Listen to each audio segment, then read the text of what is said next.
नमस्कार।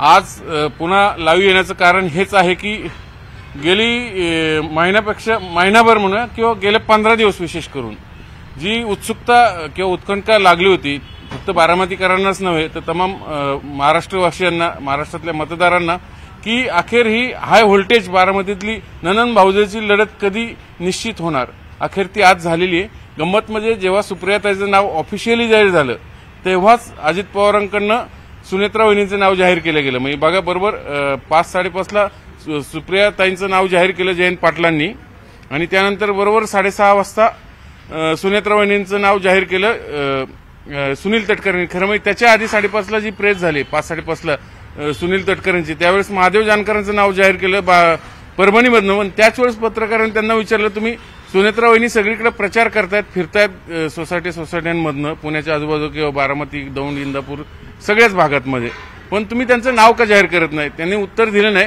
आणि जेव्हा सुप्रियाताईंचं नाव जाहीर केलं गेलं तेव्हाच सुनेत्रा वहिनींचं नाव जाहीर केलं गेलं। मग यांना वाट बघत होते काय असा प्रश्न आता या निमित्ताने निर्माण झाला। पण अखेर दोघींची उमेदवारी दोन्हीकडनं दोन्ही बाजून जाहीर झाली, त्यामुळे ही हाय व्होल्टेजची लढत आहे ननंद भाऊजाईची, सुनेत्रा पवार व्हर्सेस सुप्रिया सुळे ही लढत अखेर जाहीर झालेली आणि त्याची उत्कंठा आता उभ्या महाराष्ट्राला पुढचे 40 दिवस म्हणजे साधारण 7 मेला बारामतीचं मतदान आहे। त्यामुळे पुढचे आज तारीख किती बघा, ह्या हिशोबाने दिवस धरून चाला तुम्ही। म्हणजे एवढे दिवस आता बारामतीची कदाचित रोज एक बातमी असणार माध्यमांमध्ये, कारण पूर्ण देशाचं या लढतीकडे लक्ष लागलेलं आहे। कारण ही लढत फक्त ननंद भाऊजीची नाही, म्हणजे सुनेत्रा वर्सेस सुप्रिया सुळेंची नाही, तर ही लढत आहे पवार काका पुतण्याची। किंबहुना त्याच्याकडेच ह्या लढतीवरनच विशेष करून अजित पवारांचं पुढचं राजकीय भवितव्य ठरणार आहे की काय अशी या निमित्ताने एक नवीन चर्चा सुरू झालेल्या आहेत। कारण असं आजच आपल्याला सूत्रांकडनं माहिती मिळाली, खरं तर अजित पवार इच्छुक नव्हते घरातनं, कारण घरातनं सगळ्यांकडनं विरोध होता सुनेत्रा वहिनींना सुप्रियाताईंच्या विरोधात लढवायला। पण त्यांना बीजेपीच्या हायकमांडकडनं स्पष्टपणे सांगितलं गेलं की तुम्हाला बारामतीत वहिनींनाच लढवावं लागेल। किंबहुना अशी माहिती आहे सूत्रांची की अजितदादा ज्यावेळेस पालकमंत्री मागायला गेले होते दिल्लीला अमित शहांकडे, त्याच वेळेस त्यांच्याकडनं हा शब्द घेतला गेला होता तुम्हाला पालकमंत्रीपद देतो पुण्याचं, पण तुम्हाला बारामतीत सुप्रिया सुळे यांच्या विरोधात तुम्हाला तुमच्या पत्नीलाच उतरावं लागेल आणि तुम्हाला ते थोडक्यात तुम्ही आता शरद पवारांसोबत नाहीत हे तुम्हाला सिद्ध करावं लागेल। त्यासाठीच सुनेत्रा वहिनींना ही उमेदवारी दिली गेल्याचं सांगितलं जाते आणि भाजपलाच ही लढत हवी होती पवार व्हर्सेस पवारची। कारण त्यांना शेवटी त्यांचा अजेंडा क्लिअर आहे, त्यांना महाराष्ट्रात जड कोण जातं ते एक तर ठाकरे आणि पवार। ठाकरेंचा पक्ष फोडून झालाय, पवारांचा पक्ष फोडून झालाय, पण तरी पवार अजून काही हे होत नाही। किंबहुना पवारांविषयी नेहमी असं म्हटलं जातं की ज्यावेळेस राष्ट्रवादी फुटली तेव्हाही अशी शंका उपस्थित केली गेली की नाही पवारांनीच त्यांना तिकडे पाठवले की काय, म्हणून ह्या शंकेला कुठेही वावरावू नये ती शंका भाजपच्या मनात कदाचित असावी। म्हणूनच भाजपने स्पष्टपणे सांगितलं ठीक आहे तुम्ही वेगळे झालात ना, तुम्ही आमच्याकडे आलात ना, मग आता तुम्ही घरातले घरात निवडणूक लढून दाखवा, तरच तुमचं पुढचं आम्ही ते खरं मानू। आणि अखेर आता मी खरं तसं पाहिलं तर आता बारामतीमध्ये प्रचंड सिंपती आहे शरद पवारांना, पर्यायाने सुप्रिया सुळेंना। असंही बोललं किंबहुना पवारांचं अख्खं घर एक पवार अजित पवारांचं कुटुंब सोडलं, अजित पवार, सुनेत्रा वहिनी आणि त्यांची 2 मुलं पार्थ आणि जय हे जर सोडलेत बाकी अख्खं पवार कुटुंब हे सुप्रिया सुळेंच्या बाजूनी आहे, सुप्रियाताईंच्या बाजूनी आहे, शरद पवारांच्या बाजूनी आहे। अगदी अजित पवारांचे सख्खे भाऊ सुद्धा किंवा वहिनी सुद्धा ह्या सुप्रियाताईंच्या बाजूनी आहे, जाहीरपणे बोलतायत। त्यामुळे हे घरातला वाद त्यांना टाळायचा होता किंवा त्यांची इच्छा होती, पण भाजपकडून त्यांना स्पष्ट संकेत दिले होते की नाही तुम्हाला हे बारामती लढावीच लागेल आणि ती घरातूनच लढावी लागेल। अखेर ती लढत आली, त्यामुळे आता अजितदादांनी ऑन द टॉस ते घेतलेले आणि पूर्ण तयारीशी। म्हणूनच काल आपण बघितलं असेल जे शिवतारे गेली 15 दिवस सातत्याने अजित पवारांवर अगदी विखारी टीका करत होते, काही झालं तरी यावेळेस पवारांनी मी पाडणार, पुरंदरचा बदला घेणार पालखी तळावरच्या त्या भाषणाचा, तेच शिवतारे आज मात्र अगदी त्यांनी माघार घेतलेली। अर्थात त्यांनी काही आश्वासनं घेतलीत, काही शब्द घेतले असणार, शब्द सांगितले नाही, आश्वासनं फक्त मतदारसंघातले कामांचे सांगितले। ते काय गुंजवणीचं पाणी, नंतर आंतरराष्ट्रीय बाजारपेठ कृषी बाजारपेठ किंवा आणखीन इकडं विमानतळ पुरंदरचं हे तर काय ते सगळ्यांच्याच अजेंड्यावर आहे।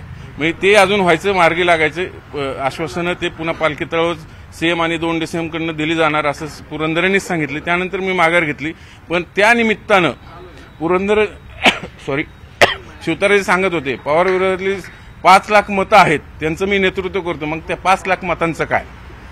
हा प्रश्न आम्ही ज्यावेळेस त्यांना विचारला, त्यांनी सांगितलं की आता अजित पवारांकडे येतील, अर्थात किती येतील माहीत नाही, पण आता बारामतीतली जी लढत आहे ननंद भाऊजाची ती फिक्स झालेली आहे आणि याच्यावर अक्षरशः सगळ्यांचं करिअर अवलंबून असणार आहे, विशेष करून अजितदादांचं.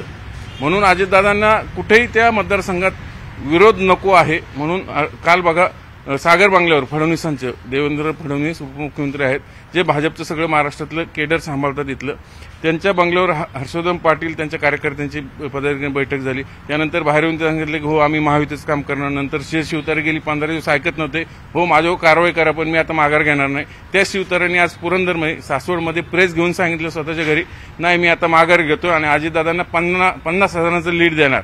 म्हणजे बघा अजितदादांनी पूर्ण तयारी केली, काही झालं ते आता बारामतीची लढाई जिंकायचीच. म्हणजे सगळ्या ताकदीनिशी ते उतरत आहेत. शरद पवार आहेत, ते काही मागे हटणार नाहीत. मी सुप्रियाताई तर त्यांनी त्या ज्यावेळेस जाहीर केले त्याच वेळेस सांगितलं तर पुढचे 60 किंवा 90 दिवस मी मुंबईला जाणार नाही, माझ्या नवऱ्यालाही माझ्या मुलीलाही भेटणार नाही असं स्पष्ट सांगितलं. आणि ते अक्षरशः पूर्ण मतदारसंघ पिंजून काढतात शब्दशः.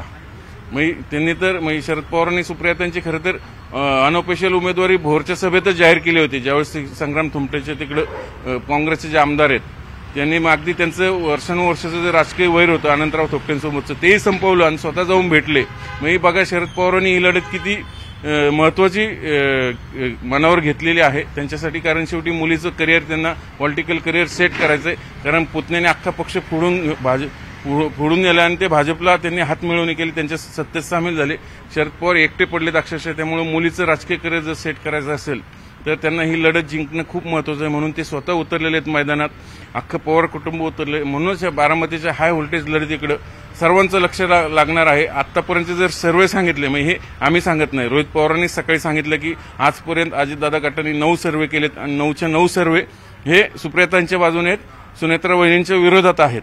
खरं किती खोटं किती त्यांनाच माहिती.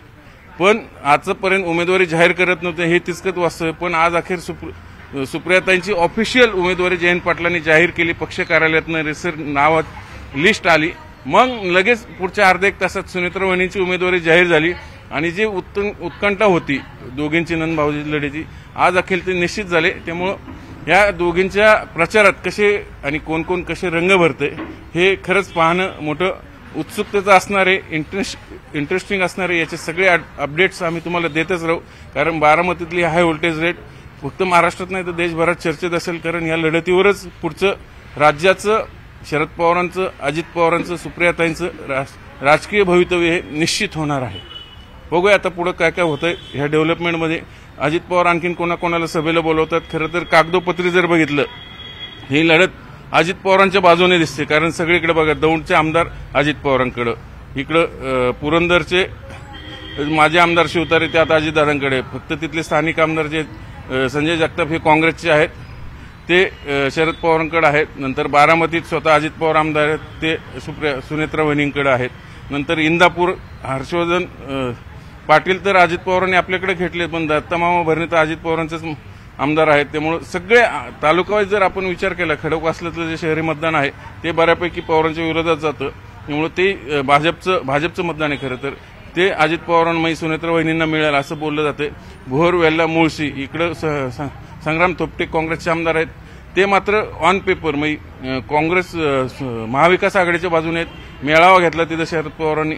त्यामुळे ही लढत जरी कागदोपत्री सुनेत्रा वहिनींना सोपी वाटत असली ती प्रत्यक्षात ती निश्चितच तेवढी सोपी नाहीये. कारण इथं सिम्पथी फॅक्टर हा खूप महत्वाचा आहे आणि तो खूप वर्कआउट होऊ शकतो. जर विचारच करायचं झालं तर कार्यकर्ते आणि केडर हे आज अजित पवारांकडे आहे. पक्षाची ताकद, सगळी यंत्रणा, सभानी सगळ्या गोष्टी. पण त्याच विरोधात इकडं जनमानस आपण म्हणू, सामान्य मतदार जो आहे, सिम्पथी जी आहे ती शरद पवार आणि सुप्रियाताईंना आहे असं बोललं जातंय त्यांच्या गटाकडनं. त्यामुळे ही लढत निश्चितच इंटरेस्टिंग होणार आहे, अगदी कट टू कट, काठी केट्टकर. त्यामुळे कोण कसं पुढे आगामी जाऊन या लढतीला कशी राजकीय वळण देते हे पाहणं मोठं उत्सुक. आणि त्याचे प्रत्येक अपडेट्स, क्षणाक्षणाचे अपडेट आम्ही तुम्हाला याच लाईव्हमधनं देत राहू. व्हिडिओ जर्नलिस्ट सचिन हंचाटेसह चंद्रान फुंदे, न्यूज 18 लोकमत, पुणे.